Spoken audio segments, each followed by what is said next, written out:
Calaroga Shark Media. From Washington, D.C., where you can just pass me the popcorn, this is Ballot. No quippy remark from me. It's bonus episode time. Let's hit this.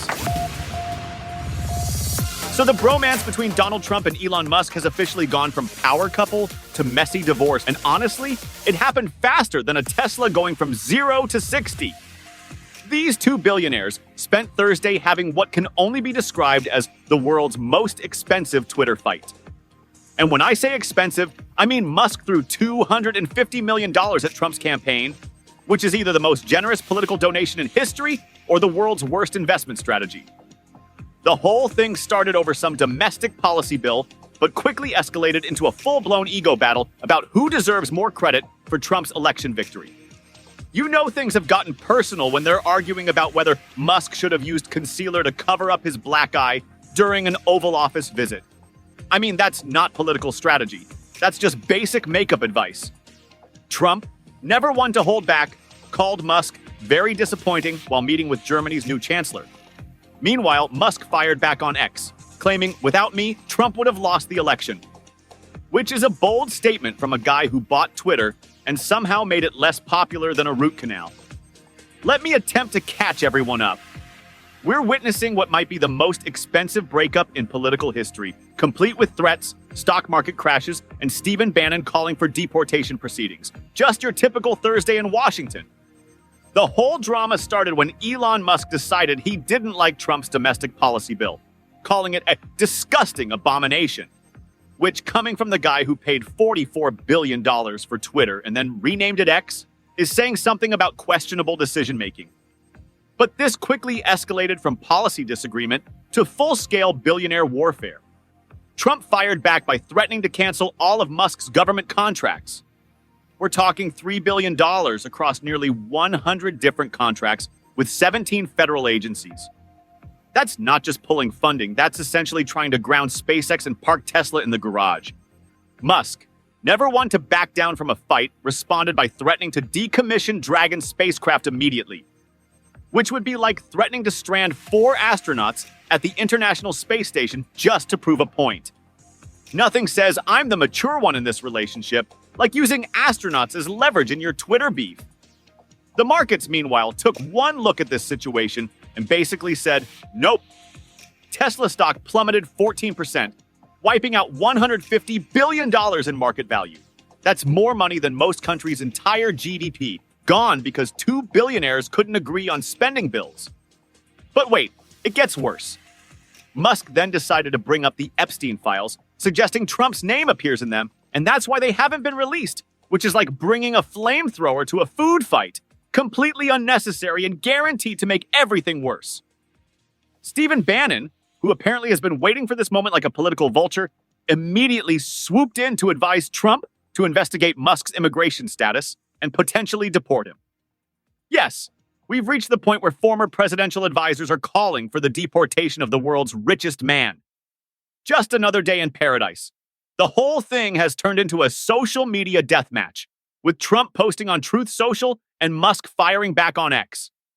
They're literally using their own platforms as weapons, which is either brilliant or completely unhinged, depending on your perspective. Even Kanye West stepped in, posting "Bruce, please no" with hugging emojis, because apparently what this situation needed was input from someone with their own history of controversial statements. Meanwhile, House Democrats are jumping on Musk's Epstein allegations, demanding the release of all the files. Representative Dan Goldman is basically saying, "I knew it," which is the political equivalent of "I told you so," but with potentially devastating consequences.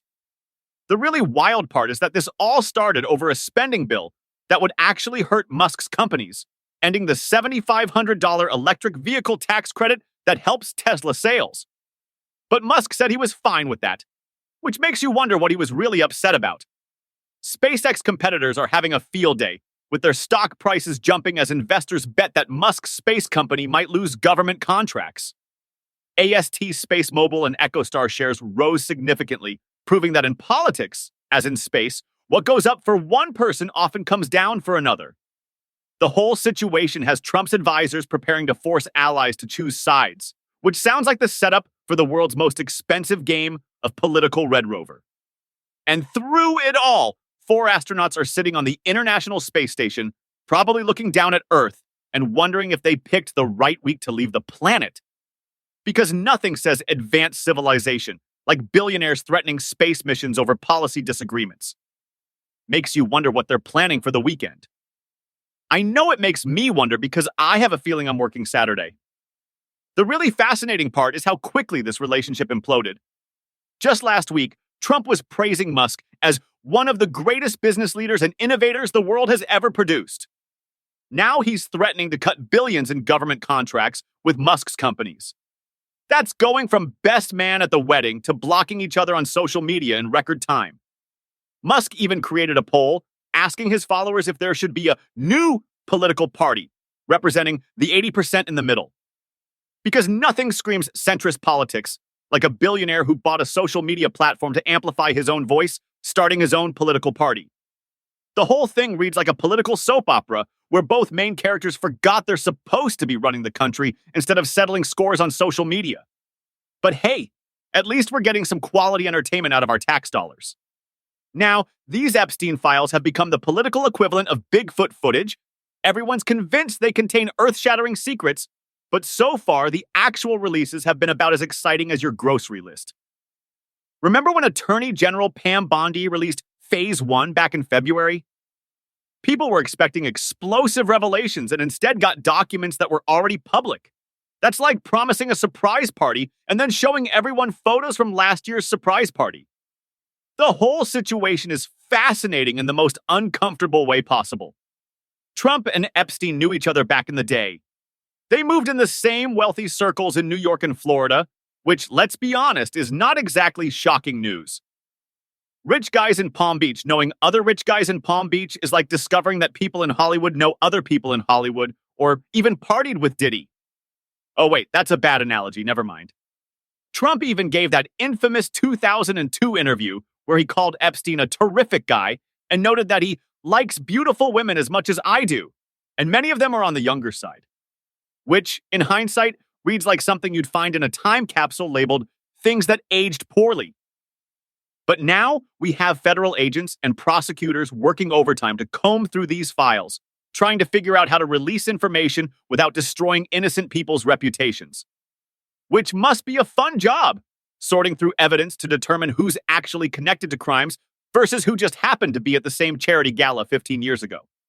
The internet, naturally, has turned this into a treasure hunt for a client list, even though that's not really how this case worked. Epstein wasn't running some kind of membership club with a roster, so he was manipulating teenage girls into illegal situations. But conspiracy theorists love a good list, especially one that might implicate their political enemies.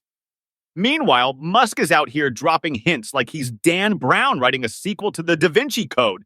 Except instead of solving ancient mysteries, he's just having a very public meltdown with the president.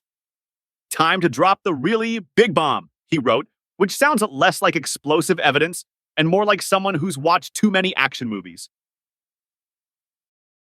What happens when one of the most powerful men in music is accused of some of the most serious crimes imaginable? Check out the new podcast, Did He Do It? Following the federal sex crimes trial of Sean Diddy Combs, coming to you straight from New York City. Every day, I'll take you inside the courtroom where prosecutors say Combs ran a criminal enterprise of sex trafficking, coercion, and abuse, using his fame, fortune, and influence to silence victims and control lives. We'll cover the big stories and the small moments that can shift the verdict. The trial has begun.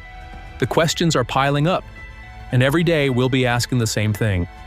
Did he do it? Follow now wherever you get your podcasts.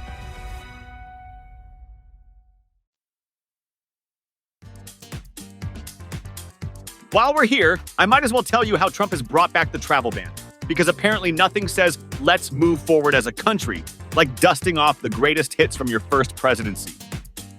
This time around, 12 countries are getting the full ban treatment, while 7 others face what we're calling heightened restrictions, which sounds like airport security, but for entire nations. The banned list includes Afghanistan, Myanmar, Chad, the Republic of Congo, Equatorial Guinea, Eritrea, Haiti, Iran, Libya, Somalia, Sudan, and Yemen. That's a lot of countries to put in timeout. Trump announced this while connecting it to Sunday's terror attack in Boulder, Colorado, which would make perfect sense except for one tiny detail. The suspect is from Egypt, a country that's not even on the restricted list. That's like banning peanuts because someone had an allergic reaction to shellfish. The logic is a bit fuzzy, but then again, we're talking about policy announcements tied to social media videos. The administration is citing deficient screening and vetting and countries that refuse to take back their own citizens. They're also pointing to visa overstay rates, which is basically saying too many of your people like it here and don't want to leave. Which, when you think about it, might be the most American compliment you could give a place. Afghanistan being on the list has really upset some people, particularly those who worked to resettle Afghans who helped U.S. forces during the 20-year war there. These are people who risked their lives working alongside American service members, and now we're basically saying, thanks for your service, but please stay home. Haiti also made the list this time, which is new. The country is dealing with gang violence so severe that armed groups control 85% of the capital. So we're essentially telling people fleeing violence that they should probably figure out another option, which seems like the opposite of what America traditionally stands for. Iran being included isn't exactly shocking. They've been on the naughty list for a while now. The administration is calling them a state sponsor of terrorism, which is diplomatic speak for, we really don't like you guys. The other Middle Eastern countries on the list, Libya, Sudan, and Yemen, are all dealing with civil wars and various forms of chaos. Sudan has an active war happening right now, which makes you wonder if maybe the people trying to leave deserve some consideration. International aid groups are not thrilled, with Oxfam America's president saying this is about sowing division and vilifying communities, which is a polite way of saying this is mean-spirited and counterproductive. This whole thing is supposed to take effect Monday at 12:01 a.m., giving people a few days' notice this time. That's an improvement over 2017 when the original ban went into effect with virtually no warning and turned airports into absolute chaos. Students, faculty, business people, and tourists were either stuck on planes or detained at airports, which was about as American as it sounds. Trump is calling this a national security measure, not anti-Muslim bias, which is the same argument he made the first time around. Of course, during his first campaign, he did explicitly call for a ban on Muslims, so the messaging has been a bit mixed over the years. The Supreme Court eventually upheld a version of the original ban in 2018, so Trump's on firmer legal ground this time, which means we're probably in for less courtroom drama and more policy implementation, whether people like it or not. The whole thing feels like a sequel nobody asked for, except this time they've added more countries to the cast. It's Travel Ban 2 Electric Boogaloo. And just like most sequels, it's basically the same plot with a bigger budget and more characters. Anyway, portions of today's show probably couldn't have even been made up by an AI. Even if we tried, we would never have come up with the Elon thing. I'll be back in the morning or in 5 minutes with whatever happens next. Sheesh. You know the silhouette, the squint, the voice that cuts like a blade. Clint Eastwood isn't just a movie star. He's a myth, a mayor, a cultural fault line, and maybe the last great American icon. Eastwood Reloaded tells his story one chapter at a time. The hits, the flops, the chaos between the scenes. Because legends aren't born, they're built. Eastwood Reloaded. Listen now wherever you get your podcasts.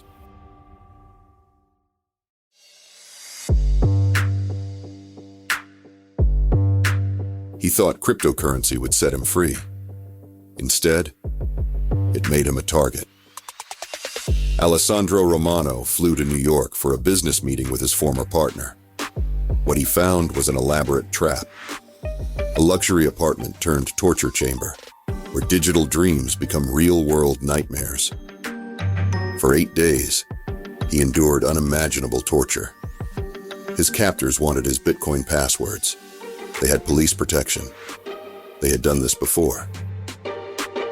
This is the true story of friendship turned to betrayal, innovation turned to exploitation, and one man's fight for survival against a system designed to break him. Crypto Kidnap.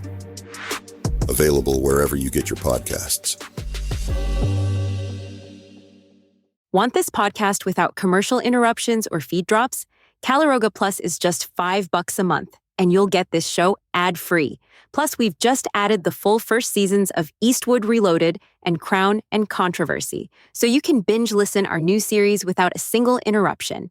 Calaroga Plus gives you palace intrigue, 5 good news stories, daily comedy news, 5 daily trivia questions, and all the other shows on the Calaroga Shark Media Network. Totally ad-free. For just $5 a month, it's the best deal going. Apple Podcast users can even get a 30-day free trial by clicking the banner that says uninterrupted listening. If you're on any other app, head to calaroga.com/plus.